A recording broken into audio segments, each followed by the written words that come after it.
Está com uma reunião? Vai abrir a câmera? Não. Não tem minha cara mesmo? Bom dia, doutor Nelson, doutor Ari, doutor Ronaldo. Bom dia, doutor Nosso presidente, vamos? Hamilton, demais colegas. Hoje tem gente de peso aqui, hein? Olha, vai escutar alguém conversando. Vai ficar sabendo de alienação parental. Nelson Finotti, fique à vontade, viu, querido? Pois não, eu vou esperar mais. Vamos esperar. Eu vou começar então. Eu inicialmente agradeço a presença. Doutor Nelson Finotti, se quiser aguardar um pouquinho.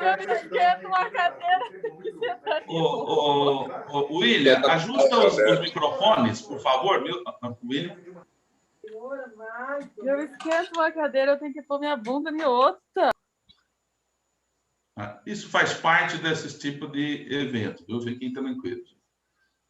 É o primeiro. Antigamente a gente tinha essa conversa. Nós tínhamos essa conversa antes, lá no cafezinho. Agora, não às vezes com essas palavras, mas faz parte. Sejam todos bem-vindos, estamos juntos aí. Né? Doutor Nelson Finotti, nós ainda não estamos... Estamos gravando, mas ainda não está. Vamos, se me permitir, dar uns 2 minutinhos. Né? Hoje, 2 minutos na internet é muito tempo, né? Mas até as pessoas se ajustarem, né?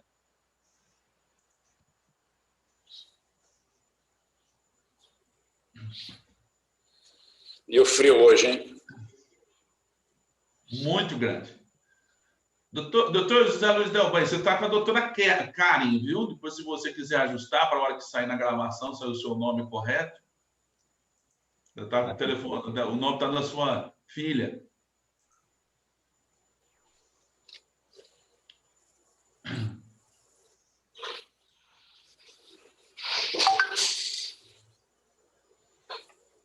Estava comentando, viu, doutor Finotti, amigos, com o doutor Ronaldo, doutor Ari, onde vocês ingressaram, que a falta de costume com esse frio aqui na nossa terra é muito grande, né? Hoje está todo mundo sentindo esse frio. Para São José do Rio Preto, eu sempre falo com as pessoas de fora, nossa calorosa São José do Rio Preto, hoje não dá para falar isso. Hoje não dá. Hoje não é calorosa, não. Hoje não.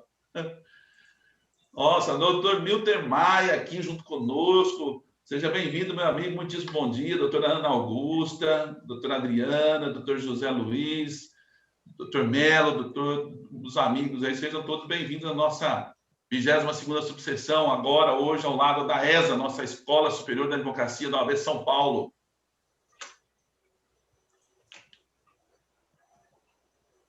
Quiserem falar, pode abrir o microfone e falar, gente. Tenha vontade. Bom dia, doutor Nelson. Bom dia aos demais, aos nobres palestrantes. Bom dia. Aí, ó, bom dia. Gente animada, vamos lá. Bom dia a todos. Bom dia, doutor Marcelo. Bom dia, doutor Nelson. O frio é tamanho que não nos dá vontade nem de falar, infelizmente. Infelizmente. Muito bom.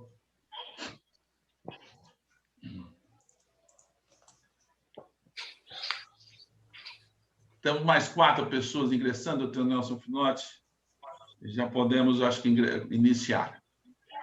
Então, vamos, eu vou aqui, a minha presença aqui é bem rápida, é só primeiro para fazer um agradecimento aqui de público ao doutor Ari, ao doutor Hamilton e ao doutor Ronaldo por aceitarem, né, o nosso convite e gentilmente, né, virem um dia de manhã, neste frio de São José do Rio Preto, que não é normal, né, tratar com os colegas sobre esse assunto que reputo extremamente importante, de uma sistemática legislativa que pode ser modificada a qualquer momento, e a discussão é se há necessidade ou não, né, de mudar essa legislação sobre a alienação parental. Rapidamente aqui, não vou ficar falando de currículos, porque se eu fosse ler os currículos, doutor Marcelo, nós ficaríamos a manhã inteira só falando do currículo dos 3. Então, de uma forma assim, muito resumida, e vou usar a ordem alfabética, que eu acho que é a ordem mais objetiva e democrática que nós temos, né? Então, o doutor Ari, o nosso amigo, eu conheço o doutor Ari há muitos anos, promotor da segunda vara da família, professor da Unip, o doutor Hamilton, advogado da área de família, professor também da FAFICA, e o doutor Ronaldo, juiz da segunda vara da família, também professor da Unip, os três com muita experiência, seja na vida acadêmica, na vida jurídica e no assunto em si, porque os três estão sempre aí trabalhando há muitos anos com o direito de família. Então, acredito que são sejam três bons nomes para tratar desse tema, que é de interesse de toda a advocacia. Agradeço à Ordem e ao doutor Marcelo por disponibilizar, né, esse espaço para a ESA, para que a gente possa, né, apresentar esse tema. E passo a palavra ao doutor Marcelo. E fica aqui meu agradecimento a todos os que estão presentes. Dr. Nelson Finotti, nosso coordenador da Escola Superior de Advocacia da UAB São Paulo, muitíssimo bom dia. E bom dia a todos os amigos advogados e advogadas presentes neste evento. Quero parabenizá-lo pela condução dos trabalhos à frente da nossa ESA, aqui de São José do Rio Preto. Dr. Nelson Finotti, parabéns pelo trabalho. Eu quero cumprimentar também todos os amigos que estão a emprestar o seu tempo para a nossa advocacia nesse dia de hoje, aceitando o convite da ESA, aceitando o convite da Ordem dos Advogados do Brasil, o promotor Dr. Ari Hernandes, atuante na área, muito competente e fazendo a voz do Ministério Público aqui na nossa comarca. Quero cumprimentar o Dr. Ronaldo, que é um magistrado que tem um diálogo com a advocacia. Tivemos reunidos agora há poucos dias, falando a respeito da questão das varas da família e sucessões aqui da nossa comarca. Então, doutor Ronaldo, receba o abraço da nossa advocacia de São José do Rio Preto, da nossa subseção, e muito obrigado por ter aceito o convite e estar conosco aqui novamente. Seja sempre bem-vindo. Eu quero também cumprimentar um amigo, doutor Hamilton, que se coloca à disposição, um advogado especializado na área, e que se coloca à disposição aqui da advocacia da nossa subseção. Seja bem-vindo, meu amigo. Obrigado por ter também aceito o convite de dividir o seu conhecimento com todos nós. Por isso, desejo a todos os amigos, advogados, advogadas, convidados, estudantes de direito, que tenhamos um ótimo evento, um ótimo dia. Um grande abraço, obrigado. Estão com a palavra, doutor Ronaldo, doutor Ari, doutor Hamilton, como os senhores bem acharem melhor entre vocês três.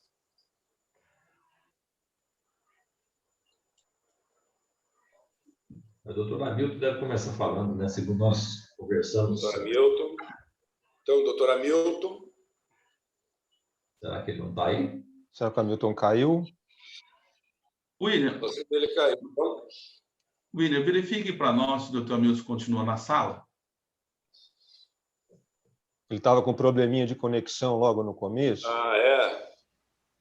Deixa eu Doutor ver. Marcelo, realmente a conexão dele caiu, doutor. Tá. Meus amigos, doutor Ari e doutor Ronaldo, aqui nós vamos ter que fazer assim, não tem um, tem que entrar o substituto, né?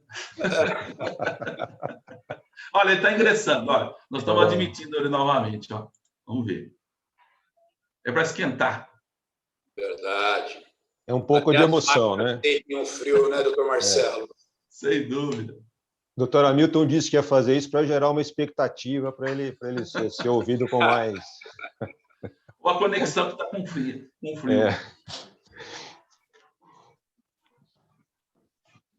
Oi, pessoal, estou de volta. Opa. Deu problema na minha internet aqui. Pessoal, para perceber se tinham sentido minha falta, saiu um pouco. Sem dúvida, meu amigo, não sei se você ouviu a nossa abertura, mas você ouviu, doutor Hamilton? Não, perdi tudo, mas não tem problema. Então, só para ele situar, nós já fizemos a abertura, e doutor Ari e doutor Ronaldo, pelo que eles falaram, você já está com a palavra, fica aqui meu agradecimento novamente à sua participação, ter aceito o convite de estar conosco, aqui pela nossa ESA, nossa Escola Superior de Advocacia, pela nossa 22ª subseção. Meu colega, nosso amigo, seja bem-vindo, e você vai dar início aí à primeira parte aí da apresentação. Está com a palavra. Bom dia a todos, agradeço aí a ESA pelo espaço, em nome do Dr. Marcelo, agradeço ao Dr. Nelson pelo convite, meu colega de longa data, Dr. Nelson Finotti, e é um prazer, uma alegria estar aí compartilhando esse nosso bate-papo aí com o Dr. Ronaldo e o Dr. Ari. Bom, pessoal, o nosso tema, então, que a gente vai conversar um pouco hoje, né? A alienação parental, necessidade de alteração legislativa, né? Esse é o título. E por que esse tema, né? Essa questão da revogação da lei da alienação parental, modificação, ela vem ganhando muita discussão, muitos embates até, né? Tudo hoje parece que é polarizado, parece que até a questão da lei da alienação parental também ganhou aí debates um pouco até apaixonados. Isso teve início quando? Com a CPI dos maus-tratos, em 2018, o relatório final concluiu que a lei de alienação parental desvirtua, né, o propósito de garantir a proteção da criança e do adolescente na relação de convívio com o pai e a mãe, né? O principal argumento que se usou é que essa lei, em algumas situações, protegeria abusadores, protegeria pedófilos, protegeria também aquele que pratica violência doméstica, né? Alguns chegaram ao ponto de dizer que é até uma lei misógina, enfim. Em decorrência desse relatório aí da CPI, surgiram aí alguns projetos de lei para revogar. Aí eu até anotei aqui que tem um projeto de lei no Senado, que é o 498 de 2018, tem um projeto de lei na Câmara dos Deputados, que é o 6371 de 2019, e existe, inclusive, uma ADIM, né, está lá no STF, questionando a constitucionalidade da lei de alienação parental. Então, e hoje nós estamos aí nesse debate, né? Alguns defendem essa revogação total, né? Alguns defendem a alteração de alguns pontos, né? A melhoria de alguns pontos, e uma parte defende a manutenção integral da lei, que ela tem, nesses 10 anos, um pouco mais de 10 anos, cumprido, sim, né, os seus fins de forma bastante satisfatória. Tá? Eu acredito, assim, já adiantando o meu posicionamento, que a revogação não é a melhor solução. Discutir algumas melhorias e avanços é natural e normal. Tá? Então, só para a gente situar com relação ao tema, eu gostaria de fazer essa abordagem, tá? E aí eu já vou até passar aí para a gente começar esse bate-papo, vou até passar aí para o Dr. Ronaldo, para ele tecer aí seus comentários, as suas opiniões a respeito, e trazer um pouco dessa vivência aí para nós. Muito bem. Bom dia a todos. Eu também queria agradecer ao convite do Dr. Nelson, cumprimentar o Dr. Marcelo agora formalmente, né, e a todos os colegas advogados aqui, Dr. Ari e Dr. Hamilton, também é uma honra partilhar dessa mesa aí com os senhores. A minha ideia, né, eu conversei com os colegas, é trazer assim uma visão eminentemente prática, o que a gente enxerga do lado de cá do balcão, né, digamos assim, e evidentemente os senhores têm a visão da advocacia que pode coincidir ou não com a nossa. Eu também sou bem contrário à revogação da lei da alienação parental. Eu acho que foi um avanço, né? Foi um avanço. A proposta de modificação, ela vem num sentido, claro, né? A ideia inicial era a revogação. Me parece que atenuou-se essa ideia, mas as propostas de modificação, elas vêm num sentido de tornar a lei, digamos assim, menos rígida, talvez, menos dura, né? E, sinceramente, não me parece que esse seja o melhor caminho. A grande dificuldade que a gente encontra no judiciário é justamente coibir de maneira efetiva os atos de alienação parental, né? Porque eles existem, evidentemente, em vários graus, eles não são praticados apenas pelas mães, certo? Existem alienadores pais, existem alienadores avós, e há uma grande dificuldade porque você não tem mecanismo muito eficaz quando o alienador é renitente. Porque, veja, a gente pode lá aplicar algumas coisas, advertência, multa e etc. e tal, encaminhar para tratamento psicológico, tentar mediação, isso tudo já é feito, né? Isso tudo a gente já faz. Agora, chega em um determinado momento, ampliar convivência, ok, mas chega num determinado instante de algum ou outro processo em que a única medida que você teria, em tese, seria a alteração de guarda. E vamos convir, né, que é uma medida bastante complicada, é uma medida bem drástica, né? Então, quando você se depara com uma criança de tenra idade, que aparentemente está sofrendo uma alienação parental por parte daquele que detém a guarda, né?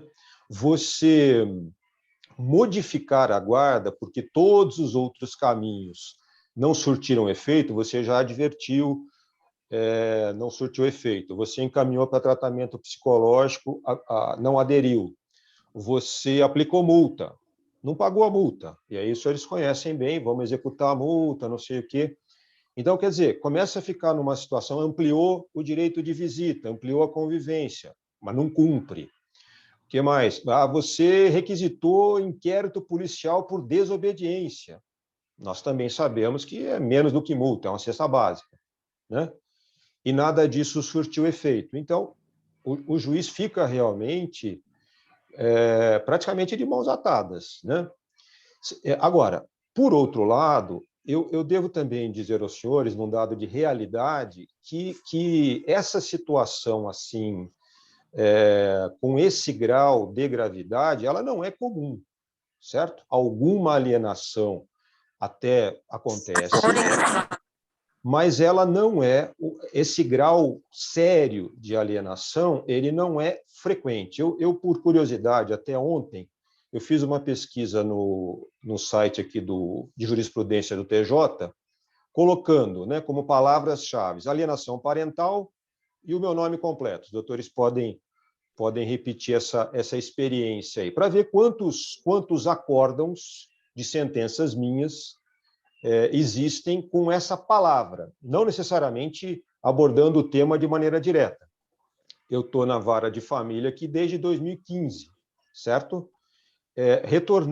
Retornaram 18 acórdãos. 18 acórdãos, e se a gente vai dar uma olhada nesses 18, tratando especificamente de alienação parental, algo em torno de 6. Os outros tangenciando a alienação, disputas de guarda, tal, e aí às vezes alguém cita lá uma doutrina ou uma jurisprudência que tem o tema, os senhores sabem que isso aparece, né, na pesquisa de jurisprudência. Então, assim, também não é algo que seja extremamente frequente a ponto de desafiar sentenças que, por sua vez, foram objeto de recurso, né, para o Tribunal de Justiça, porque vocês veem que 18 acórdãos em 5 anos realmente não é uma quantidade muito grande. Eu queria pontuar também algumas das propostas de modificação. Elas me pareceram desnecessárias, como, por exemplo, a ideia de que o juiz deve encaminhar as partes para conciliação e mediação. Me parece desnecessário, porque lá no CPC, né, quando o CPC tratou das ações de família, essa já é uma orientação geral, não só para os casos de alienação parental, mas para todas as ações envolvendo o direito de família. Também há uma sugestão legislativa de que, antes do juiz aplicar as medidas provisórias lá do artigo 4º, só para situar aqui os senhores, né? O artigo 4º, o caput não sofreria modificação, então, declarado indício de alienação parental, o processo terá tramitação prioritária e o juiz determinará, com urgência, ouvido o Ministério Público, as medidas provisórias necessárias para a preservação da integridade psicológica da criança ou do adolescente, inclusive para assegurar sua convivência com o genitor ou viabilizar a efetiva reaproximação entre ambos, se for o caso. Então, seriam aquelas medidas iniciais, aquelas medidas provisoriamente decretadas pelo juiz, quando há indícios seguros, fortes ou convincentes de alienação parental. Então, por exemplo, a proposta legislativa seria o juiz, acrescentou-se nesse artigo aqui vários parágrafos aqui, dentre eles o parágrafo 3º, antes de determinar as medidas provisórias de que trata o caput, o juiz promoverá audiência com as partes, ressalvados os casos em que haja indício de violência contra a criança ou adolescente. Então, aqui, meus senhores, há uma questão que esbarra na nossa realidade, né? Nós, por exemplo, aqui em São José do Rio Preto, com apenas 2 varas de família, nós estivemos conversando isso com o doutor Marcelo, da nossa necessidade de criação de novas varas, né? Nós temos algo em torno de 5.000 processos correndo em cada uma das varas, distribuição de 250, 300 processos mês. Então, se antes de eu apreciar uma medida provisória, liminar, né, eu tiver de marcar uma audiência, isso perde muito o caráter antecipatório de qualquer medida, de qualquer medida assecuratória. Sem contar, né, que há uma disposição também no CPC, acho que é o artigo 699, que para o juiz ouvir criança e adolescente, ele deve estar acompanhado de técnico, o que eu acho muito louvável, a preocupação do legislador, né? Porque realmente só um psicólogo tem capacidade técnica para ouvir uma criança e um adolescente com todos os filtros que são necessários. Então, se eu tiver de marcar uma audiência acompanhado de um técnico, antes de decidir uma medida provisória, uma medida in limine, uma medida antecipatória, ela, no meu entender, ela vai perder toda a urgência que o caso requer, porque para eu conseguir um técnico, que é um outro problema também que nós colocamos aqui com a Comissão de Direito de Família, né? Nós temos um problema seríssimo de estrangulamento dos laudos técnicos na comarca. Então, imaginem, se o juiz vai precisar disso, nós vamos ter uma dificuldade muito grande. Então, assim, sinceramente, tem algumas modificações que eu achei interessantes, como, por exemplo, destinar a multa para a vítima da alienação.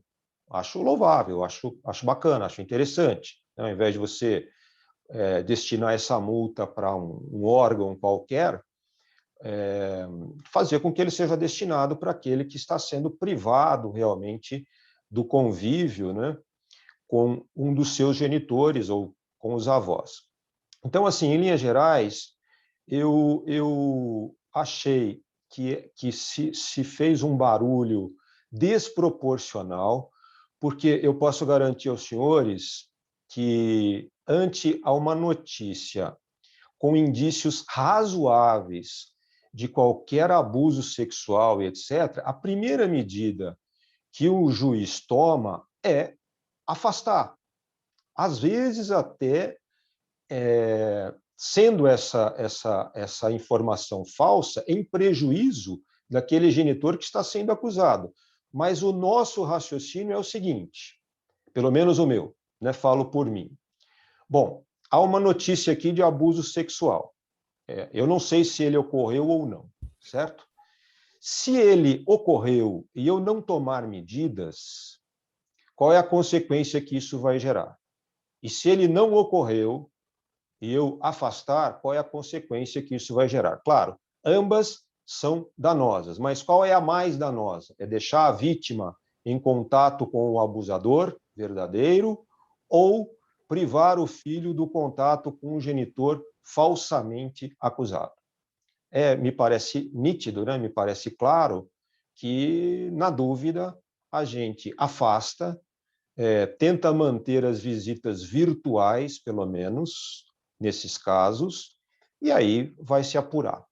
Então, assim, em linhas gerais, eu achei desnecessária essa proposta de modificação legislativa, Acho que as dificuldades da lei elas esbarram muito mais na prática do que na teoria, e sou também, a exemplo do Dr. Hamilton, completamente contrário à revogação, e se houver modificação, eu acho que ela deveria pensar num sentido de tornar a lei mais efetiva. Eu sinto falta de maior efetividade da lei, e se os casos de alienação parental não são muitos, do ponto de vista de jurisprudência da vara, os casos de abuso sexual na vara da família são ainda muito menores, né? Porque temos de entender também que as crianças e adolescentes em situação de risco, a competência é da vara da infância, então sai do nosso âmbito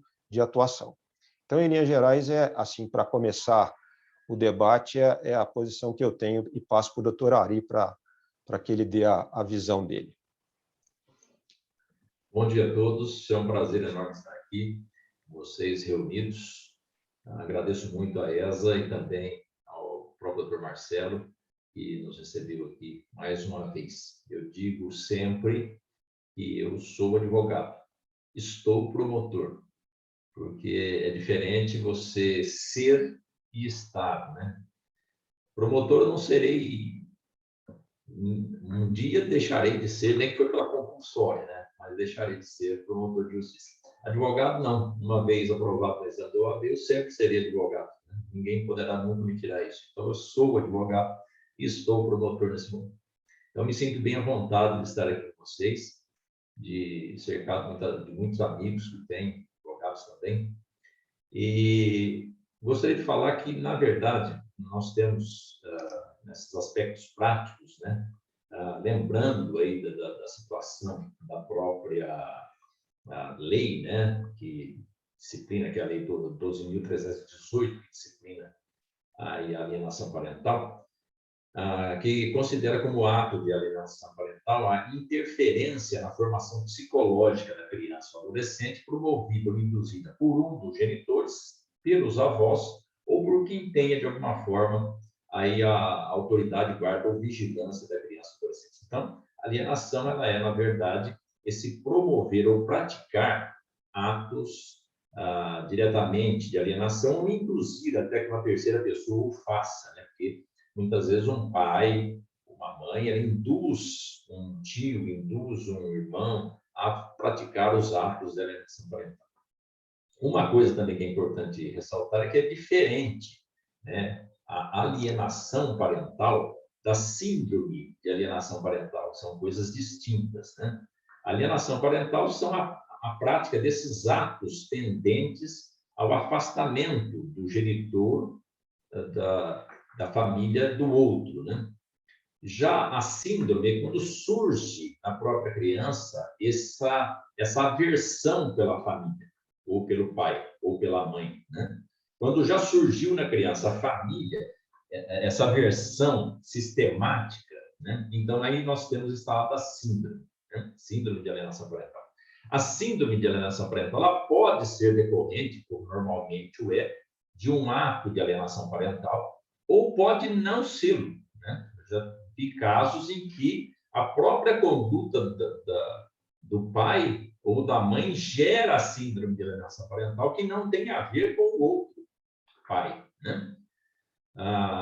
Tivemos um caso que o menino se recusava sistematicamente a aceitar a visita do pai, morava num apartamento, o pai chegava, ele não descia de jeito nenhum, e foi-se ao tribunal, o tribunal mandou fazer as visitas de qualquer jeito, o menino não ia, não tinha como levá-lo. E não era decorrente de um ato da mãe isso, era decorrente dele mesmo, o pai, porque ele pegava o menino e ele falava mal da mãe para o menino. Ele praticava os atos de alienação parental em relação à mãe.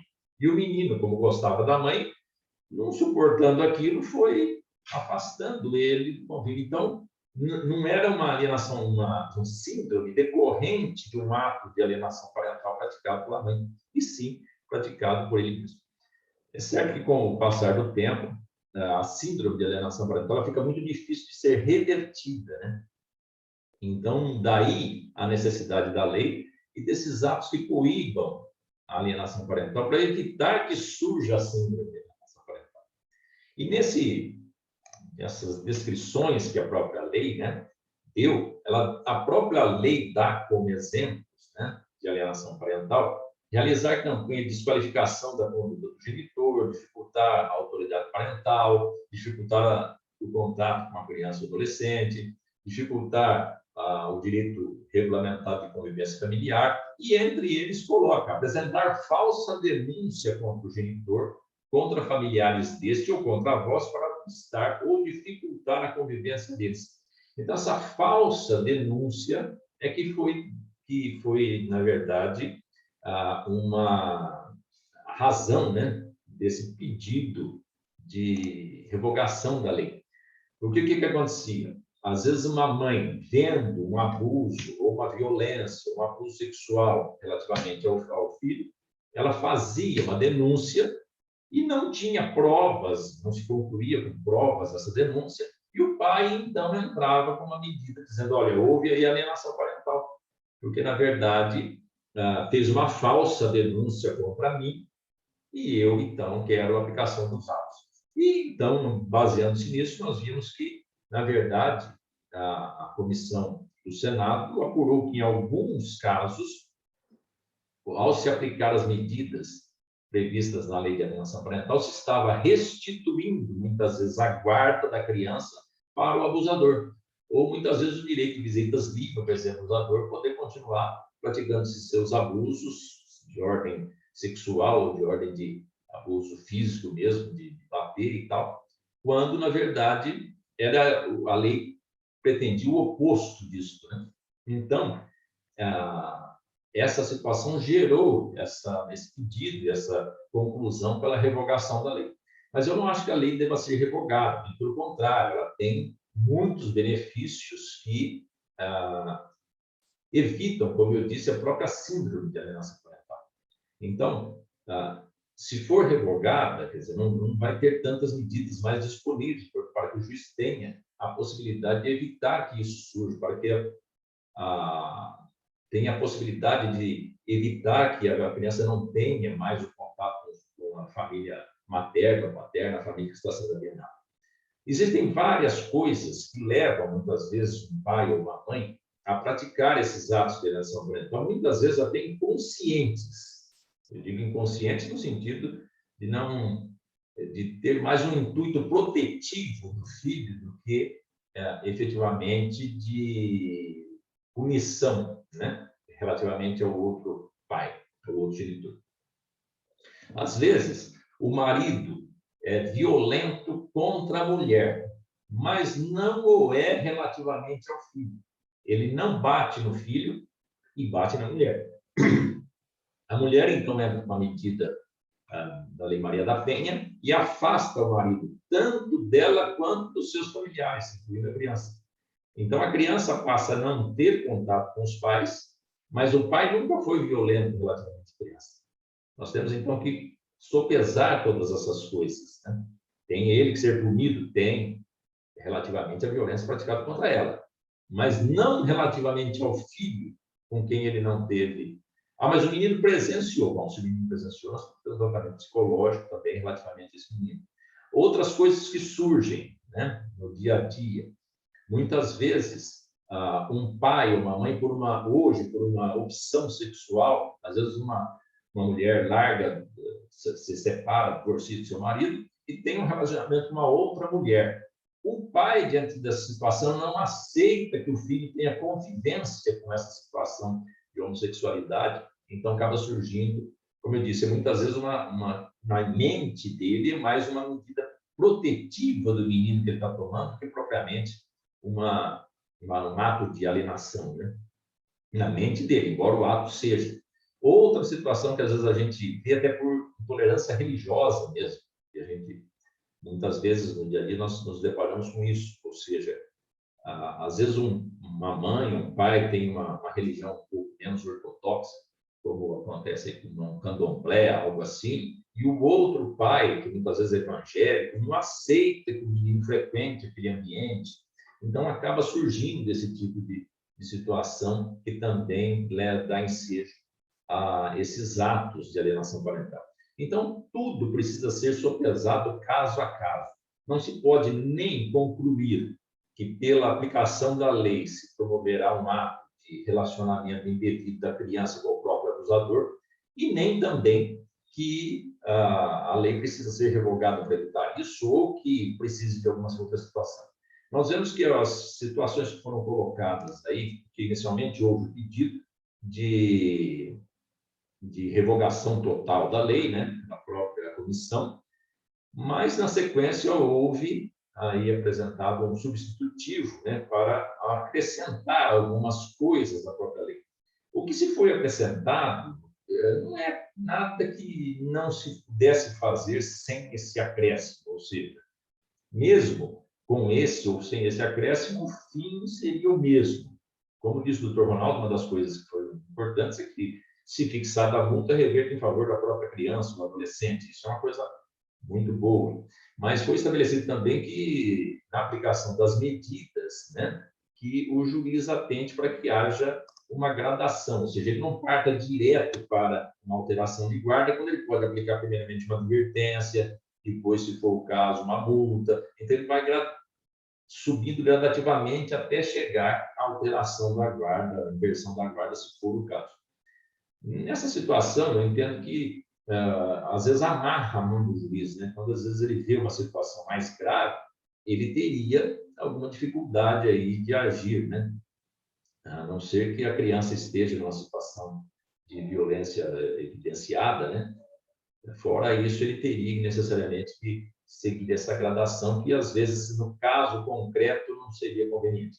De qualquer forma, as alterações, se surgirem, não vão prejudicar o espírito da própria lei de alienação parental, ou seja, vão continuar permitindo que se possa continuar a aplicá-la de maneira visando, né, o benefício da própria criança ou adolescente que é vítima da alienação, e evitando a síndrome, né?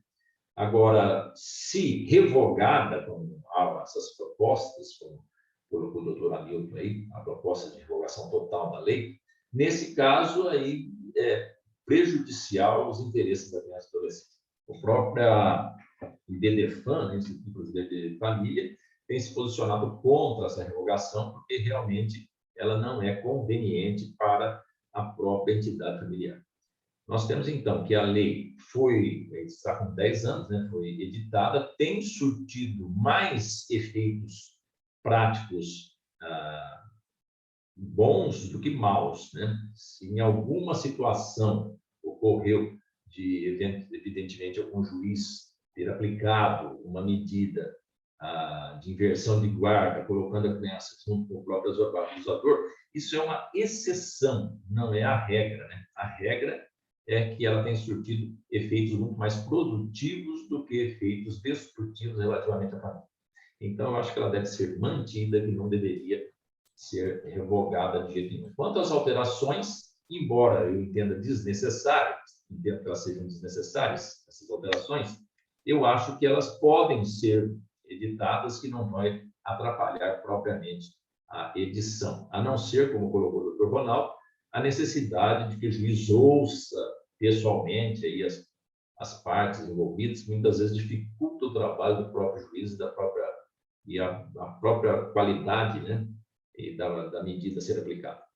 Fora isso, entendo que não há necessidade de revogação da lei. Então, era isso, pessoal. Eu coloco à disposição também, me coloco à disposição para eventuais esclarecimentos e retorno a palavra ao doutor Hamilton para que, se quiser fazer algumas considerações finais, estamos aqui também todos juntos, somos todos amigos. Obrigado. Obrigado, doutor Aris.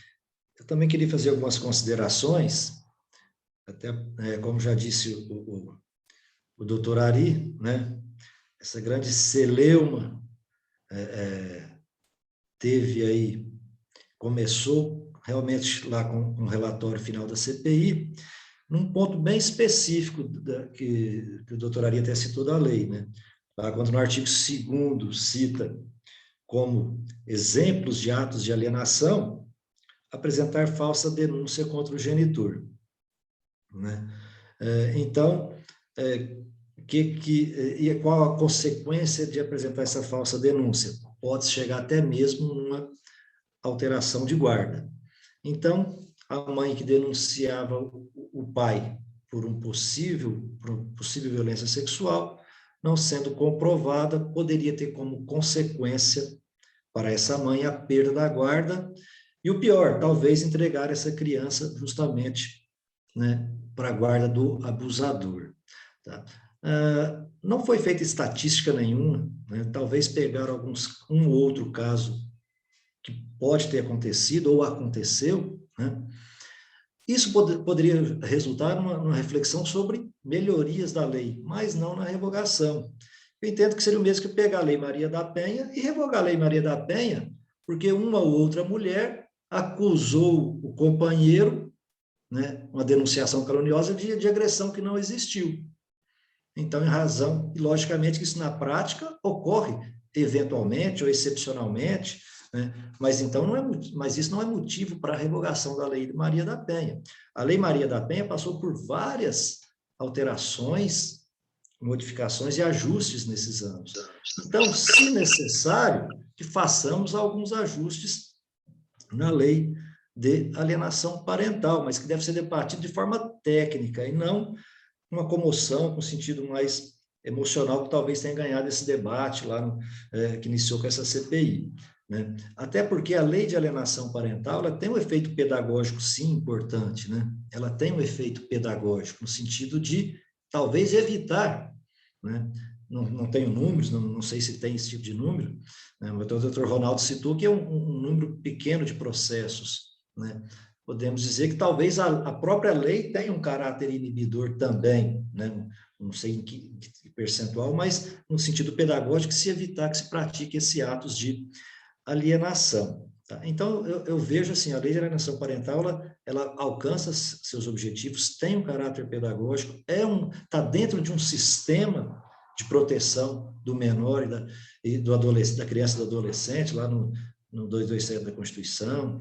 Tem, acho que a lei de 2016, de 2017, que trata dessa questão também. Enfim, existe um arcabouço legislativo que protege e cita a alienação parental. Então, também não vejo com bons olhos a revogação. Aí vem a questão, né, existem sim os substitutivos, inúmeras propostas de alteração, que o doutor Ronaldo, o doutor Ari já citou, que eu também não vejo como grandes, que seja tão necessário, mas também, por outro lado, não traria prejuízo à essência da norma, da lei como um todo. E eu cito também aí como algumas propostas, até para, de repente, a gente... propostas de alteração, porque, no final das contas, ficou como ponto essencial essa história. A lei de alienação parental protege pedófilos. Né? Porque quando a mãe... inibe a mãe de denunciar o abusador sexual. Tá? Então, além desse substitutivo, existem propostas, e eu gostaria de citar até algumas, até ouvir a opinião de todos. Olha. Bom, seria, então, uma alteração, constaria na lei que essa alteração de guarda só ocorreria se essa denunciação, essa denúncia contra o genitor, fosse sabidamente falsa, ou seja, aquela mãe que dolosamente, ou o próprio pai, é raro, mas pode acontecer, tem casos, né? Então, se a mãe intencionalmente, desde o início, criou essa história de abuso sexual para justamente afastar o pai da criança, nesse caso, seria, sim, necessária a alteração da guarda. Agora, se a mãe, né, por exemplo, denunciou porque acreditava que estava ocorrendo sem a intenção, então não teria como punição, como pena, a alteração da guarda. Essa é uma das propostas que aparece em modificação da lei. Uma outra proposta, que enquanto estivesse sendo discutida, ou tivesse em trâmite o processo por abuso sexual, ficaria suspensa, né, a aplicação da possível alienação parental. Eu estou só pontuando essas questões que estão diretamente ligadas a esse ponto que deu origem a essa discussão, que é justamente essa suposta proteção do abusador, né?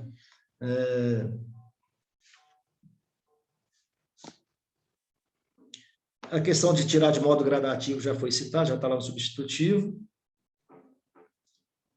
E que, se fosse apurada essa falsa acusação de alienação parental, tá, teria, né, uma pena, seria realizado um crime de reclusão de 2 a 6 anos e multa para esse genitor que acusou, né, denunciou indevidamente, maliciosamente, o que, se eu não me engano, lá na denunciação caluniosa, acho que caluniosa de 2 a 8 anos, já tem uma previsão lá no Código Penal, se eu não me engano.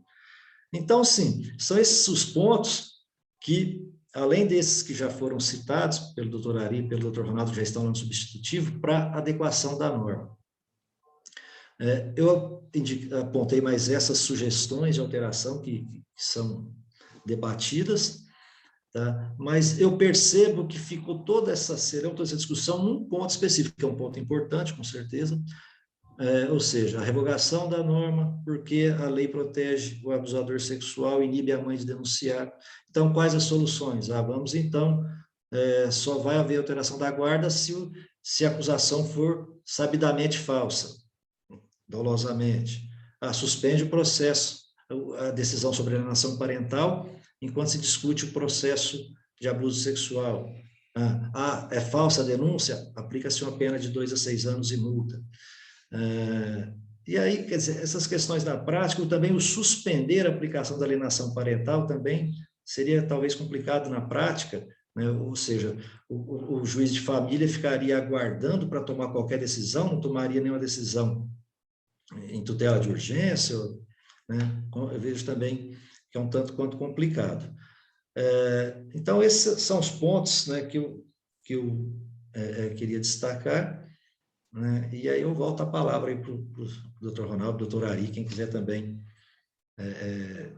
fazer mais algum comentário, enfim. Essa modificação que o doutor Hamilton mencionou, por exemplo, da falsa denúncia, né? Senhores, vejam, hoje a lei, só para a gente perceber que realmente a ideia é essa, né? Hoje a lei diz assim, apresentar falsa denúncia contra genitor, parará, parará, né? E a proposta fala, apresentar denúncia contra o genitor, taranã, sabendo a falsa. Então, a questão é a seguinte, se a mãe culposamente apresenta uma denúncia de abuso sexual, ou seja, se a mãe acredita que houve algum indício de abuso sexual e toma providências, e não há intenção de, com isso, afastar o pai, ela não sabe que é falso, é evidente que não há alienação parental, não é?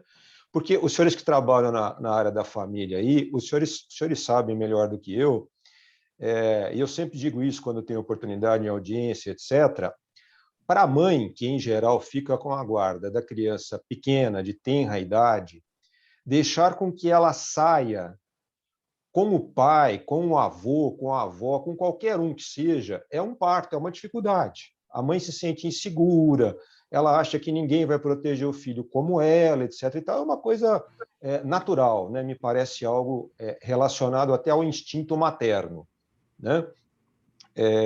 Então, não raramente acontece aquelas situações de mal-entendido. O filho volta com um machucadinho no pipi, volta com um vermelhinho no bumbum. E a mãe olha aquilo, e se ela não tem um equilíbrio emocional muito, muito bom, né, se já tem algum desequilíbrio, ela pode, a partir daquele dado objetivo, criar um monstro, né? Então, ela vai e pergunta para a criança, e aí, não raramente, uma coisa horrível, né, que a gente eventualmente vê nos processos, né? Vai lá e filma a criança, conta, fala o que o papai fez com o pipi, fala o que a mamãe fez com o bumbum. E aí a criança, você percebe que ela está ali naquela situação que ela não sabe bem o que fazer para sair daquilo, e às vezes até ela fala alguma coisa que não aconteceu, né? Para se livrar daquela situação de constrangimento, de assombro que a criança está passando. Então, vejam, me parece uma situação de desnecessidade de mudança da lei. É óbvio que se a mãe tomou uma providência dessas, mas acreditando falsamente que há algum problema, e ela não sabe, de repente, se foi o pai, se foi o tio, se foi o namorado, enfim, mas se ela teve alguma suspeita e simplesmente levantou essa suspeita, não de maneira dolosa, hoje, apurado esse fato, eu não tenderia a caracterizar isso como alienação parental, né? Agora, se ela, não obstante os indícios de que aquilo não aconteceu, se ela continua acreditando que aquilo é não sei o quê, bom, aí você começa a perceber uma alienação parental que não é dolosa, mas que pode ocorrer de forma culposa.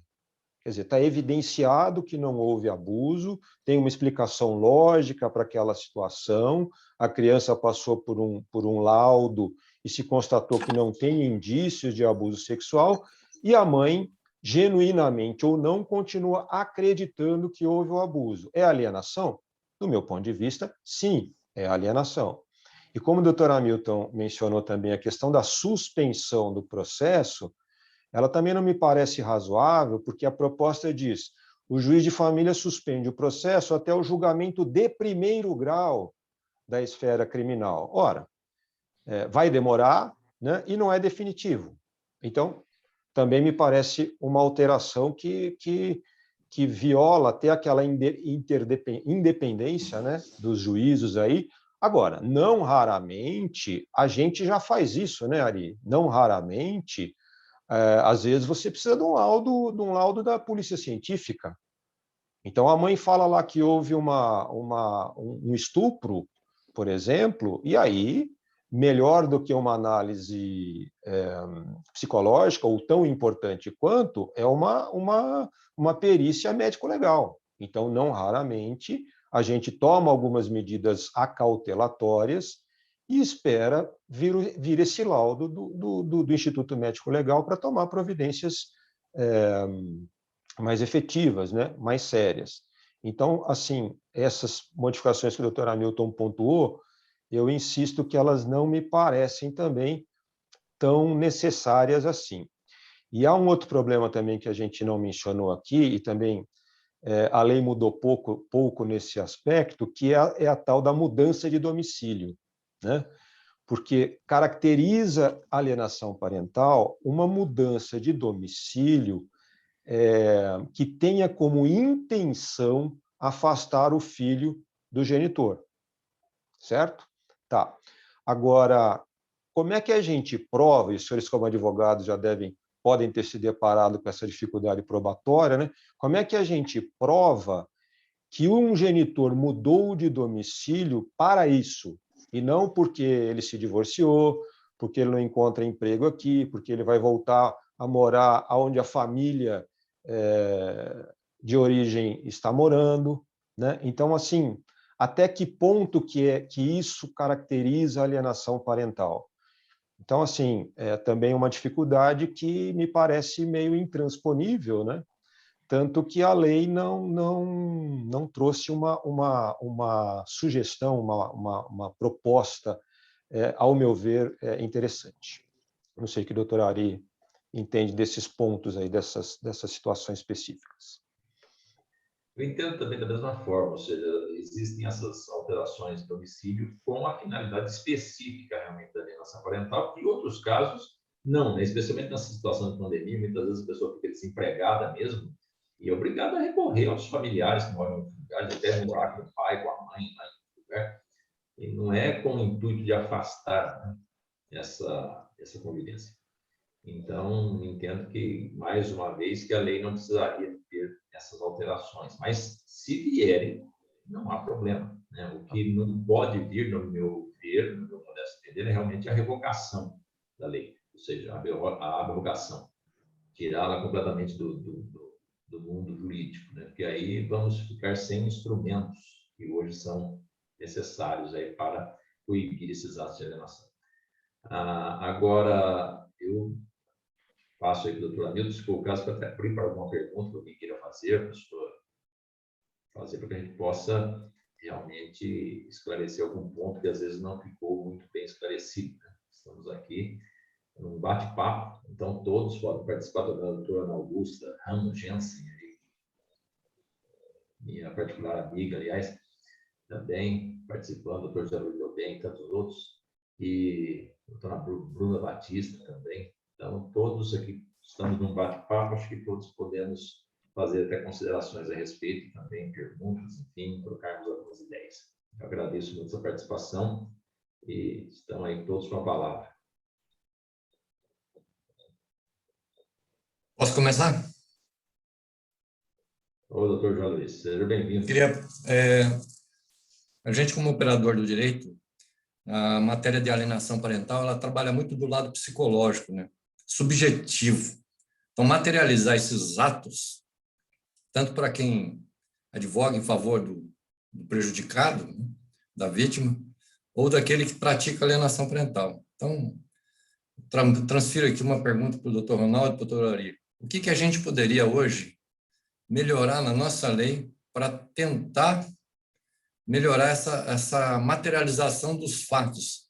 Porque tudo é subjetivo, tudo é fato. Apesar que a gente tem hoje filmagens, essas coisas tudo, mas a gente vê que há um processo psicológico, né, que trabalha no prejuízo da relação convivência de ambos dos genitores, né, tanto mãe com filho, filho com pai.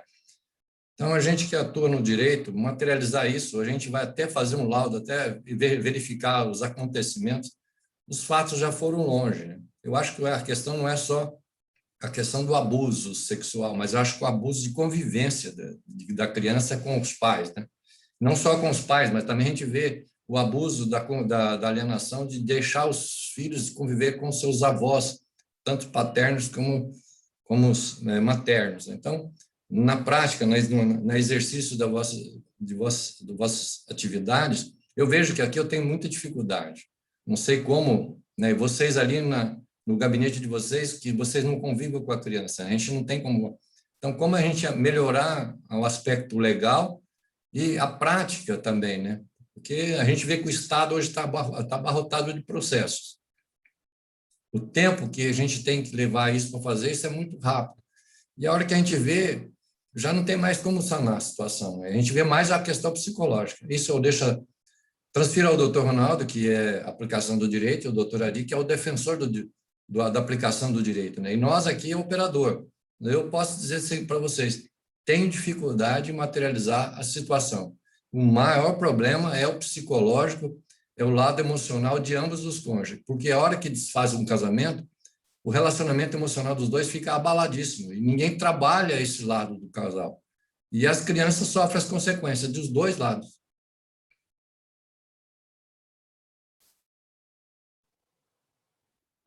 Doutor Delbem, eu enxergo essa dificuldade, né, para o advogado. Então, assim, minha visão, né? Minha visão, como eu digo, do lado de cá do balcão. O que a gente acaba percebendo que há alienação, em geral, indícios, claro, em geral, no próprio processo, né? No próprio processo em que um dos genitores está tentando cumprir, exercer o seu direito de convivência, e aí tem aquelas dificuldades gigantescas. Está viajando, não quis ir, etc. E tal. Então, assim, no próprio processo, em geral, no cumprimento de sentença, na execução lá de visita, a gente acaba percebendo. Por quê? Porque são várias as desculpas, as negativas, etc. e tal. Agora, eu vou dizer o que acaba não surtindo efeito, principalmente para mim. E eu entendo que os senhores também têm muito pouco o que fazer do ponto de vista de se desincumbir de ônus de prova, né? Mas essas filmagens, por exemplo, em que um genitor filma a criança, é algo que, a mim, soa muito mal, né? Não só não surte um efeito esperado, como me dá uma impressão ruim, porque isso não é espontâneo, né? Mormente essas em que não há espontaneidade, em que fala aqui o que não sei o quê, fala que você não quer ir com a mamãe, fala que você não quer ir com o papai, fala o que a mamãe fez, fala o que o papai fez. Isso, para mim, não surte o efeito desejado. Que mais? BO. Sinceramente, não resolve nada, né? Eu vou lá fazer um BO que aconteceu, que não deixou visitar, assim, efeito prático nenhum, né? Aí o doutor Delbem pergunta, bom, e o que a lei precisa mudar? Doutor, sinceramente, eu acho que a questão não é de modificação de lei, é de modificação de estrutura, né? Porque o que seria o mundo ideal? O mundo ideal seria, apareceu algo indiciário de alienação parental, que eu tivesse uma análise técnica, como o senhor bem disse, psicológica, preliminar, prévia e rápida, para que ouvisse essa criança, ouvisse ali os interessados de uma maneira prévia, insisto, não com assistente técnico, com 30 dias para fazer laudo, não, que desse um primeiro subsídio para uma decisão preliminar. Isso seria o ideal. Agora, adianta o legislador colocar isso na lei? Não adianta, porque eu não vou ter esse técnico, né? Nós temos perícia marcada aqui em São José do Rio Preto para 2022. E aí, quando eu falo que é urgente, fica para novembro de 2021. Então, quer dizer, eu não sei se o doutor Ari concorda, mas assim, nós ficamos amarrados, na verdade, pela falta de instrumento, né? Então, o que eu, se fosse advogado de família, e Deus me livre disso, hein, doutores? Porque não há advogado que o WhatsApp apite mais, acredito eu, do que o de família, né? Mas eu procuraria encaminhar para tratamento psicológico, se é que a parte tem essa possibilidade financeira, porque também não são todas que têm, né? Então, eu sou advogado da mãe que eu estou percebendo que está alienando. É tentar conversar, é tentar esclarecer, é tentar conduzir para um tratamento psicológico, se possível. Eu sou advogado daquele que está sofrendo a alienação. O que eu diria insista, não perca a esperança de lutar pelo seu filho. É demorado, é sofrido, mas assim a experiência me mostra que aqueles que persistiram, em geral, conseguiram, depois de uma árdua e dura batalha judicial, com danos imensos às crianças e adolescentes, em geral, conseguiram, muito embora existam aí algumas lamentáveis exceções. Mas essas lacunas depois não consertam mais. Não, realmente essa... É o lado emocional, psicológico. Doutor Delbem, ele fala da implantação da falsa memória, né? O sujeito daí acredita que o pai ou a mãe vítima da alienação, que ele é um monstro. Agora, também existe um cenário aí, doutores, que ele é desesperador. E aí não há juiz, não há lei, não há advogado que resolva. Que é um alienador de um lado e um mau genitor do outro. Quer dizer, dois genitores que não servem. Essa é a realidade, né? Então, aí não há o que fazer, certo? Aí não há Estado que dê jeito. Quer dizer, você tem lá uma entre aspas, né, uma mãe doida e um pai que não presta.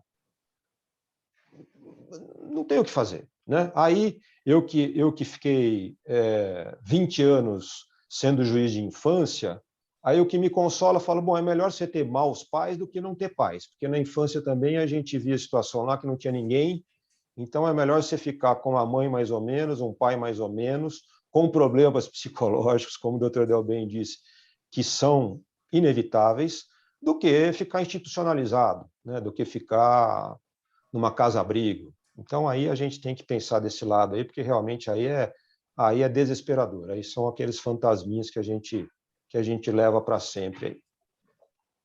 Obrigado. Doutor Ari? Eu consigo aqui a presença do doutor Vitor Coelho Dias, presidente da Associação de Mococa, onde trabalhou o doutor Paulo Marcos Vieira, hoje nosso juiz aqui, que foi juiz lá em Mococa há muito tempo, infelizmente foi vítima da Covid, perdemos um grande juiz, um grande amigo, e certamente até lá em Mococa foi sentido também essa ausência dele, né? A doutora Suzana Quintana, que está aqui, também conosco, a doutora Ivana e a doutora Roselane Sarmento, que são nossos colegas lá na UNIC também. Na verdade, nós desempenhamos dentro da nossa atividade diária, né, vários papéis. Eu, por exemplo, sou professor, sou promotor, sou pai, sou marido, sou filho, né? Eu posso desempenhar bem um papel e não muito bem o outro, né? Eventualmente, eu posso ser um bom pai e não ser um bom marido, ser um bom pai e não ser um bom filho, ou ser um bom promotor, não ser bom professor. Uma coisa não implica necessariamente na outra. Ou seja, muitas vezes, a pessoa que não é um bom marido, a mãe acha que ele não é um bom pai. E essas coisas têm que ser feitas as necessárias na verdade, separar, essa necessária separação dessas figuras. Porque, às vezes, a própria criança toma as dores da mãe para afastar o pai. Principalmente quando na adolescência, já isso acontece muito. O pai traiu a mãe, ou vice-versa. O pai traiu a mãe, mas não traiu a criança, não traiu o adolescente. Mas ele, ou ela, tendo essa visão, ele afasta o pai, gerando essa síndrome de alienação parental, muitas vezes decorrente de uma, como colocou o doutor Zé Luiz, de um problema psicológico, na verdade.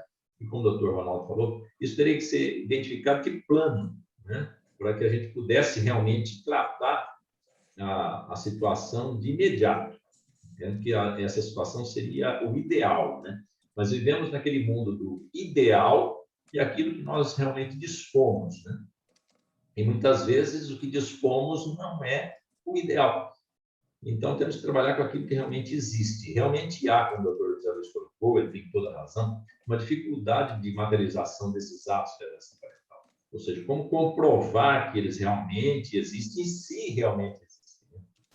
Se são atos que realmente ocorrem, ou a pessoa, muitas vezes, cria um problema quando não é bem aquilo que aconteceu, né? Existem casos em que isso se evidencia com maior facilidade, né? Especialmente com as mídias sociais de hoje.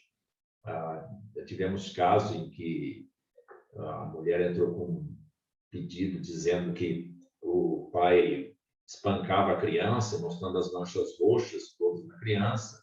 Houve uma medida, claro, o doutor colocou, quando há uma situação como essa, não vamos esperar que continue abusando, batendo na criança mais, né? Retira-se, possibilita-se a visita imediatamente. E depois a própria mulher denunciante manda um WhatsApp para ele dizendo: está vendo como a justiça acredita nas mulheres? O menino caiu e você se ferrou. Então, aí você tem a prova de que realmente a alienação é evidente, né? Num caso como esse. Mas, na verdade, na maioria dos casos, a gente não sabe o que se passa naquele local. Ele vai buscar a criança, ela não entrega, falando que a criança está doente. Nós não sabemos se realmente estava doente, se realmente aconteceu aquilo, né? Então, é difícil realmente a materialização disso na situação que temos hoje, né? E o doutor Vitor salientou que o doutor Marcos vinha sempre a Mococa visitar o Zé, ele foi juiz lá há muito tempo. Eu trabalhei com ele inicialmente em Cajuru, e depois de Cajuru ele foi para Mococa, e Mococa veio para cá. E nos vimos de novo, e eu também trabalhei na segunda vara com ele. Infelizmente, nos deixou. E então, essa situação de alienação, a gente tem que coibir que surja a síndrome. Os atos, às vezes, acontecem, mas se nós evitarmos que surja a síndrome de alienação parental, já teríamos dado um passo significativo. E, muitas vezes, o tratamento psicológico é imprescindível para restabelecermos essa situação de separação, como eu disse. O que é a figura do pai, o que é a figura do marido ou do ex-marido, o que é a figura do filho, enfim, cada um na sua posição, sem que um possa interferir no outro. E a posição do advogado, entendo que nesse momento também é imprescindível, até para salientar para a própria cliente isso, olha, ele foi, para você não foi um bom marido, isso não significa que ele seja um mau pai, né? Ele abusa do seu filho, ele espanca, não, ele nunca fez isso, deixou de cuidar, não deixou. Então, ele é um bom pai, não foi um bom marido para você, vamos resolver o problema seu, mas vamos deixar ele exercer a sua paternidade. Então, eu acho que é muito importante, e o advogado é aquele que primeiro sente essa notícia, o fogo da notícia trazido diretamente para ele. O advogado é o que primeiro recebe essa notícia da alienação. Então, é ele que tem que, primeiramente, colocar os pingos nos is aí e tentar estabelecer alguma coisa antes de partir para aquela medida judicial mais drástica, né? Que às vezes é necessária também, mas que nem sempre leva ao resultado prático que se deseja, né? Então, é isso. Continua franqueada aí a palavra e todos podem fazer uso dela, né? Gostaria de saber dos palestrantes, primeiramente agradecê-los pela essa brilhante e enriquecedora aí palestra, mas como bem falado pelo Dr. Ari na sua primeira fala, sobre a autoalienação, aqueles casos em que o alienado, muitas das vezes, é o que pratica essa alienação e imputa ao outro. Gostaria de saber um pouco mais aí do lado, como o Dr. Ronaldo disse, do outro lado do balcão, e também do Dr. Ari, essa situação, a caracterização dessa autoalienação e como vocês veem na prática essa situação. Muito obrigado. Leonardo, tudo bem com você? Prazer em revê-lo. Na verdade, muitas condutas, né, do próprio pai, do próprio genitor ou genitora causam isso, né? Às vezes a própria criança tem essa aversão pela conduta praticada pelo próprio pai e que imputa ele ao outro genitor. E quando ele percebe que a criança está tendo essa repulsa à figura dele ou dela, ele acredita que isso tenha vindo da parte contrária, né? E nem sempre isso acontece, né? Então é muito importante, e por isso que o Dr. Ronaldo colocou, é importante que tivéssemos essa primeira avaliação, né, técnica, né, para que pudéssemos ter um parâmetro, né, para decidir isso, para que não tenhamos aí uma ideia errada de alienação que não estaria existindo. Mas como às vezes não dispomos disso, temos que fazer uma investigação mais a fundo, que às vezes demora, né? Até fazer um laudo, como disse o Dr. Ronaldo, marcado para 2022. Até lá você pode estar acreditando que existe uma alienação ou atos de alienação que não existem, né? E a criança se recusou aí com o pai. E às vezes isso é normal. A criança às vezes realmente se recusa aí. E muitas vezes não é nem alienação parental, nem autoalienação parental. Às vezes é a vivência da criança. Às vezes a criança, no fim de semana, ela brinca com os primos, na casa do tio, e ela gosta daquilo. Aí o pai vem buscar, ela não quer ir com o pai, quer ficar junto com os avós a mais de idade e tal. Ele não quer ficar lá, ele quer ficar lá com os priminhos. Então, muitas vezes, não há uma alienação parental nem praticada pelo outro, nem praticada por ele. É uma preferência da criança de estar com aquilo que ela gosta, né? Então, ele vai buscar essa situação. Então, tudo isso são situações que muitas vezes têm que ser disciplinadas pela lei? Não, entendo que não, porque a lei não tem como disciplinar todas essas situações, né? É o dia a dia, é caso prático, é olhar cada situação, porque cada uma é uma, né? Não tem como adivinhar isso, não há como. Doutor Leonardo, é bem isso daí. Eles falam da chamada crise de lealdade, né? Os filhos de pais divorciados, separados, eles passam por essa crise de lealdade. Então, às vezes, ele está ali com um dos genitores, que ficou com a sua guarda direta, né? Então, por exemplo, esse genitor não está dolosamente alienando, mas está triste, chora por conta do divórcio, por exemplo. Esse filho, essa filha que está ali do lado, é muito comum que ele tome as dores daquele genitor, né, e queira ser leal a ele, né? Então é muito complicado. Mas aproveitando a deixa, né, e a oportunidade, o doutor Ari falou lá da gente diferenciar o que é conjugalidade do que é parentalidade, né? Isso é muito importante. E isso é um trabalho que a gente ia começar a fazer assim que estourou a pandemia, porque logo que eu cheguei aqui em Rio Preto, o meu querido amigo também, tragicamente falecido, Dr. Jorge, que era o titular da primeira vara, ele já tinha a ideia de se fazer oficina de pais, né? E nós, quando estourou a pandemia, nós estávamos com a primeira oficina marcada. O que é oficina de pais? Talvez grande parte dos senhores já saiba. É um projeto educativo. Então, os senhores entram com a ação.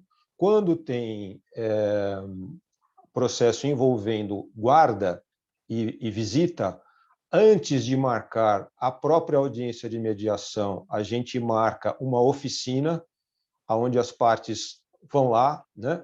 São separadas, pais, mães, crianças e adolescentes, e passam por uma aula para diferenciar isso. Olha, conjugalidade é isso, parentalidade é isso, quando a gente se separa, é normal você sentir isso, você sentir aquilo. Olha, papai separou da mamãe, mas os dois gostam de vocês. Então, assim, é um trabalho educativo, né, que nós estávamos já com ele implantado, as primeiras oficinas já estavam marcadas, mas aí estourou a pandemia. Se Deus quiser, quando voltarmos à normalidade, esse é um projeto que está já na agulha, já temos as pessoas capacitadas para fazer isso, né? Então, assim, é algo que vai nos auxiliar. Nós também temos uns convênios com algumas universidades para atendimento psicológico, né? com a Unip, com a... Como é que chama do doutor Eudes lá? O NORP, né? Com a UNORP, alguns convênios assim, e com a própria pós-graduação da FAMERP, do professor Nelson Valério, para encaminharmos lá os casos mais severos, os casos mais graves, que eles têm lá uma pós-graduação na área sistêmica, né? De família. Então, assim, são os mecanismos que nós vamos tentando criar para driblar um pouquinho essa falta de estrutura aí que ela é terrível mesmo. Eu só queria acrescentar, realmente a questão da autoalienação parental é muito comum, né? Normalmente o pai chega, né?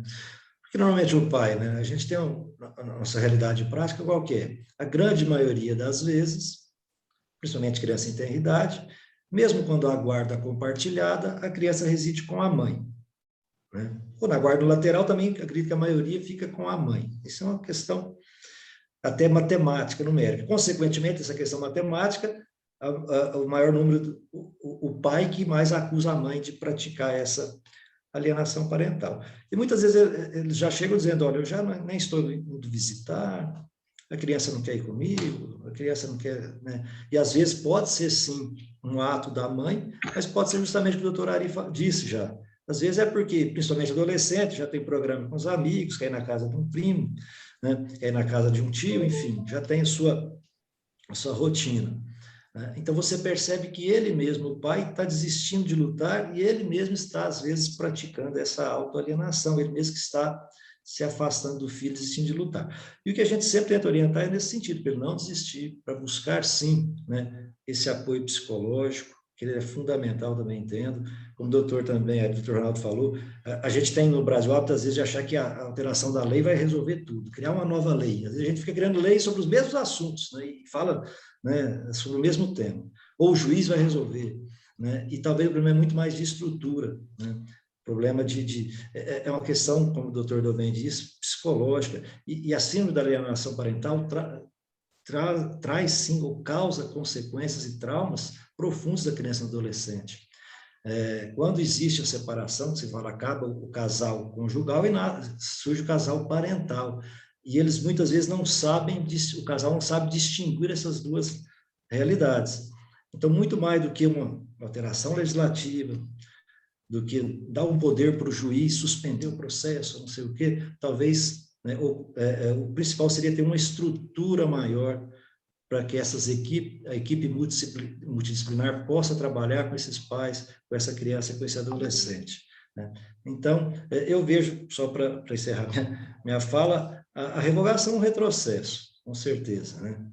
Porque a lei de alienação parental trouxe a criança e adolescente como sujeito de direito, não mais como objeto, às vezes, nessa disputa entre pai e a mãe, no momento, principalmente, do divórcio, aquele momento acalorado, de acusações, a culpa foi dele ou dela, aquela história toda. Então, as propostas de alteração legislativa, não vejo que seriam grandes avanços ou teriam grandes efeitos, né? Mas, enfim, também não vejo grandes prejuízos no outro sentido. Então, eu acho que a gente teria que lutar mais para criar toda essa estrutura, o doutor Ronaldo citou de oficina, de estrutura que o próprio judiciário tenha, de equipe multidisciplinar que possa realmente acolher essas famílias, né, orientar, enfim, e buscar soluções que não seja simplesmente uma decisão judicial lá no final. E eu passo a palavra aí aos doutores.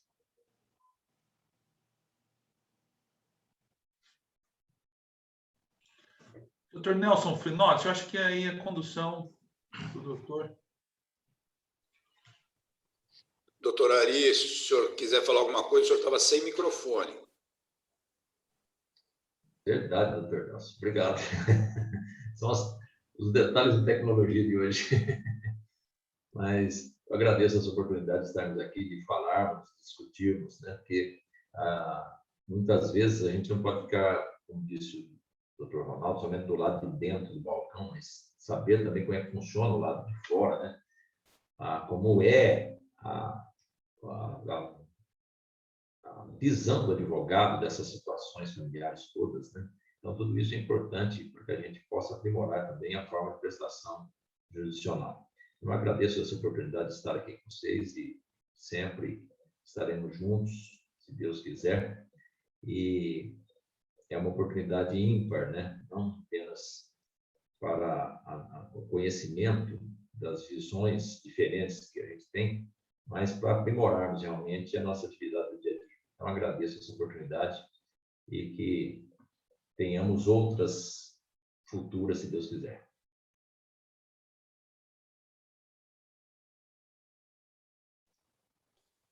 Bom, eu também chancelo as palavras aí do doutor Ari, do doutor Hamilton, né? Muito bom esse contato. É imprescindível, realmente, a gente ter essa troca, porque ainda conversava com o doutor Marcelo Henrique, né, doutor, há não muito tempo. Embora a gente trabalhe juntos, né, no mesmo barco, é muito difícil um saber da realidade do outro, né? E isso é fundamental. E realmente é falha nossa, né, do judiciário. A gente acostumou a ficar lá encastelado em meio às pilhas de processo e conversar só no processo, né? E é imprescindível que os advogados, que os operadores do direito saibam das nossas dificuldades, das nossas angústias, que são muito parecidas com as vossas, né? Então, eu também queria agradecer muito essa oportunidade de rever amigos aqui, ex-alunos, inclusive, e de trocar essas ideias com o doutor Hamilton, o doutor Ari e todos os senhores. Também me coloco à disposição para em outras oportunidades a gente voltar a conversar. Eu também só queria agradecer a oportunidade. Foi uma honra e um prazer participar desse bate-papo com o doutor Ronaldo, doutor Ari, com vários colegas. Agradecer ao doutor Nelson pelo convite, mais uma vez. E vamos continuar nossa luta aí de operador do direito. Eu que agradeço vocês terem participado, doutor Ronaldo, doutor Ari, doutor Hamilton, e acredito que foi importante essa participação, porque nós conseguimos, né, num tema extremamente, até vou usar uma expressão aqui que eu vi uma advogada colocar, um tema extremamente sensível, né, que é esse tema, e foi trabalhado tanto pela magistratura, quanto pelo Ministério Público, quanto pela própria advocacia, acho que o interessante é nós termos nessa tripla visão, né, verificarmos como a magistratura pensa, como o Ministério Público pensa, como a advocacia pensa, e verificarmos que há pelo menos um ponto em comum, né, nas três, que é o tema ser um tema muito complicado, muito complexo, que precisa ser trabalhado com maior carinho pelas pessoas. E quanto ao tema central, que era a questão da legislação, né, verificarmos que os três comungam, né, da mesma ideia, né, da desnecessidade de uma nova lei, e sim aprimorar aquilo que nós já temos. Né? Uma nova lei realmente não iria levar a lugar nenhum, mas aprimorar o que nós já temos, eu acho que seria um bom caminho. E é muito prazeroso ver, né, os lados do balcão, usando aqui também a expressão do Ronaldo, né, os lados diferentes do balcão, atuando de uma forma parceira, né, num discurso, numa colocação, sem querer um se sobrepor ao outro. Pelo menos foi essa a imagem que me passou, né? Foi uma imagem de cada um pondo, mas sem falar, olha, eu sou isso, então vai ser assim. Não, de forma alguma, né? Eu acho que este foi um trabalho bacana, eu agradeço. Tivemos um número muito grande de pessoas participando, não só de São José do Rio Preto, mas, né, advogados de outras regiões também acabaram entrando. Doutor Marcelo, eu vou lhe passar a palavra. Eu agradeço, né, a colaboração da Ordem. Não fosse, né, a colaboração que nós tivemos da Ordem dos Advogados da Subseção de São José do Rio Preto, não teríamos, né, a possibilidade de estarmos aqui hoje reunidos através da plataforma. Doutor Marcelo. Doutor Nelson Finotti, eu que agradeço a Ordem, a Subseção, que agradece o trabalho da ESA sob a sua coordenação, e quero compartilhar contigo da alegria de estar aqui. Como você bem disse, nós tivemos nesse evento aqui a magistratura, o Ministério Público e a advocacia, tratando de um assunto que interessa a todos, o cidadão, a cidadã, principalmente a advocacia que opera o direito que nós estamos aqui na finalidade de hoje. Mas eu quero, com a referência que o doutor Ari fez, registrar aqui a presença do meu colega, o presidente da subseção de Mococa, doutor Vitor Coelho. Caso queira fazer uso da palavra, meu caríssimo, está aberta.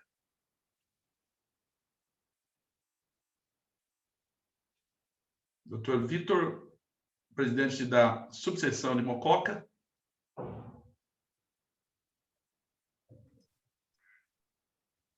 Bom dia a todos. Fico surpreso por ter dado a palavra à minha pessoa. Parabéns pelo evento, doutor Marcelo. Parabéns a todos os palestrantes. Gostaria de ressaltar as palavras do doutor Ari a respeito do doutor Marcos Paulo Vieira. Ele esteve há muitos anos na nossa comarca. Foi um juiz que respeitou de forma extraordinária a advocacia, sempre aberta ao diálogo, participava de nossos eventos da subseção, inclusive quando já não estava mais em nossa comarca. Um juiz que sempre trabalhou ao lado da advocacia e ao lado da promotoria também. Tanto é que foi diretor aqui do fórum e passou a ser diretor na comarca de São José do Rio Preto. Então, parabéns pelo evento e só nos resta homenagear o doutor Marcos Paulo Vieira. Abraço a todos e um bom dia e bom trabalho a todos. Nós agradecemos a presença do amigo, que tem um ótimo trabalho. Leva um abraço da nossa subseção do Rio Preto aos amigos de Mococa. Eu quero também registrar aqui a presença dos nossos ex-presidentes da subseção e hoje conselheiros, doutora Suzana Helena Quintana, doutor Odilei Rogério Bianchim. Se os amigos quiserem fazer o uso da palavra, estão com a palavra. Muito obrigado, presidente. Cumprimentar, não deixaria de fazer uso da palavra, em hipótese alguma, principalmente para cumprimentar não só o doutor Ari César Fernandes, palestrante, o doutor Hamilton também, mas para externar um fraterno abraço ao Nelson Finotti e ao doutor Ronaldo. Faz tempo que não vejo, os encontros eram mais frequentes. Esses tempos bicudos nos impedem de nos encontrarmos mais a miúde. Cumprimentar pelo evento para dar um testemunho sobre essa questão. De certo modo, acho que até abordado por um dos palestrantes. Eu convivi na infância e na juventude, e ainda convivo, porque ele ainda é meu amigo hoje, com uma pessoa que, em tempos que nem se falava em alienação parental, foi vítima de alienação parental bilateral. Ele era nitidamente renegado, tanto pelo pai quanto pela mãe. E eu, enquanto menino e depois adolescente, amigo dele, notava isso, ele se queixava disso, eu percebi isso nitidamente. De modo que eu acho que existe ainda a alienação parental bilateral, né? Que é aquela, o doutor Ronaldo falou assim, é melhor ter um pai ou uma mãe ruim do que não ter. Não sei não, doutor. A experiência que eu tive com esse amigo me traduziu a ideia de que a pior maldade que o Criador promoveu ao ser humano foi não lhe possibilitar a escolha de pai e mãe, infelizmente. Porque se houvesse direito de escolha de pai e mãe, muitos que eu conheço jamais teriam esse infortúnio de ter filhos. Então, essa questão de alienação parental extrapola qualquer limite de discussão do âmbito jurídico para entrar numa área de discussão que eu nem me atrevo a tentar compreender. Mas parabéns àqueles que tentam e atuam nessa seara. Foi muito enriquecedor ouvir vocês todos. Muito obrigado. Nós que agradecemos a sua presença, meu amigo doutor Odinei, doutora Suzana Helena Quintana. Bom dia a todos. Eu gostaria de cumprimentar e parabenizar o doutor Marcelo Henrique, ao meu amigo Nelson Finotti, pela realização do evento e agradecer ao doutor Ari, ao doutor Ronaldo e ao meu colega doutor Hamilton, porque, como disse a colega Natália, realmente é um tema muito sensível e que nós, advogados que estamos trabalhando nessa área, sofremos muitas vezes para tentar fazer com que o casal entenda que o que terminou foi o relacionamento marido e mulher, mas a relação pai e filho vai permanecer. Agradeço a oportunidade de encontrar e ver, né, tantos amigos aqui. Que tenham todos um excelente dia de trabalho. Muito obrigada. Nós que agradecemos a presença. Bom, meus amigos, eu quero dividir, doutor Nelson Finotti, quando você falou a respeito do ponto comum, para fazer referência aos nossos palestrantes de hoje, que é o diálogo. Eu acho que esse é um outro ponto que nós temos que manter e acreditar nele. Como disse alguns, nem sempre a lei ou o juiz, o Estado vai resolver, mas nós temos que acreditar no ser humano e nós nos comunicamos e precisamos dialogar permanentemente. Por isso que eu quero registrar que, pelo menos do ponto de vista desta presidência, durante a sua gestão, o diálogo foi sempre a ferramenta que nós buscamos para melhorar a vida das pessoas. Então, por isso, reitero aqui o diálogo permanente dessa subseção, dessa presidência, com a ESA, para que nós possamos realizar mais eventos, para que nós possamos contribuir com o aperfeiçoamento da advocacia, do direito e da toda a sociedade. E dentro deste princípio, eu quero agradecer ao doutor Ronaldo pela magistratura de São José do Rio Preto, da nossa Justiça Estadual. Eu visitei, logo no início da minha gestão, todos os juízes da comarca, e todos que me receberam. O doutor Ronaldo foi um destes que recebeu a advocacia. Então, eu quero agradecer por ter já estado e com transparência, com tranquilidade, debatido assuntos do dia a dia da advocacia, à frente da vara da família e sucessão. Então, fica aqui meu agradecimento reiterado e público para a magistratura do Estado de São Paulo, na pessoa do Dr. Ronaldo, e eu já fiz isso em outras oportunidades, reiterar o nosso agradecimento e a nossa homenagem à magistratura pelo Dr. Paulo Marques Vieira, que foi o diretor deste fórum, nesta comarca, e que sempre fez desta palavra diálogo o seu dia a dia. Foi um magistrado que sempre esteve na casa da advocacia, nunca teve qualquer relutância em abraçar um advogado, em conversar com um advogado, né? Isso é muito bom, isso fortalece a cidadania. Então, fica aqui em homenagem ao povo de Mococa, eu que estudei minha origem em Macaubal, uma cidade próxima, o Dr. Paulo Marques Vieira era Mococa, né? Então, olha, o que acontece lá em Macaubal acontece em Mococa. Então, Dr. Vitor, meu presidente, fica aqui o registro de que a simpatia, a alegria do Dr. Paulo Marques Vieira sempre foi compartilhada com esse presidente e com a advocacia de São José do Rio Preto, através da sua subseção.